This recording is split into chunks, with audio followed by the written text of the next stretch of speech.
ธอคนเดียวรู้ไหมแต่สิ่งที่ฉันคิดนั้นมันมีเหตุผลใช่งมงายเธอมีอะไรตั้งมากมายที่ทำให้ฉันนั้นรักเธอ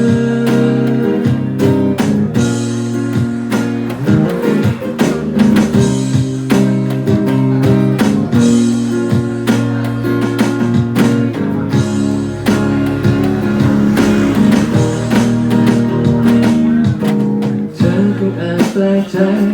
ว่าทำไมฉันถึงต้องรักเธอเธอคงอาจเคยเจอกับคำว่ารักไม่มีเหตุผลฉันก็เคยผ่านมาและจบด้วยช้ำและความมองมนนั่นคือเหตุผล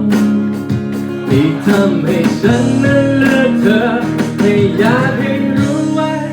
ว่าฉันไม่เคยรักใครเท่าเธอ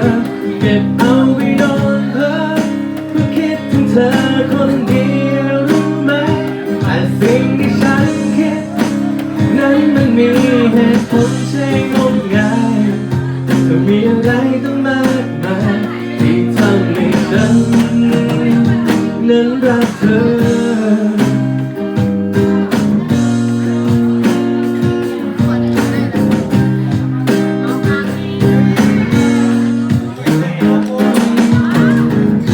บอกว่ารักฉันทบทวนทุกคำก็พูดไปเธอรู้สึกบ้างไหมว่าการบอกรักฉันมีความหมายรักที่เคยออกมาขอให้เธอรับฟังอย่างมั่นใจมันมีความหมาย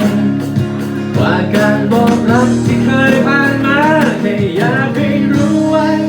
ว่าฉันไม่เคยรักใครเท่าเธอ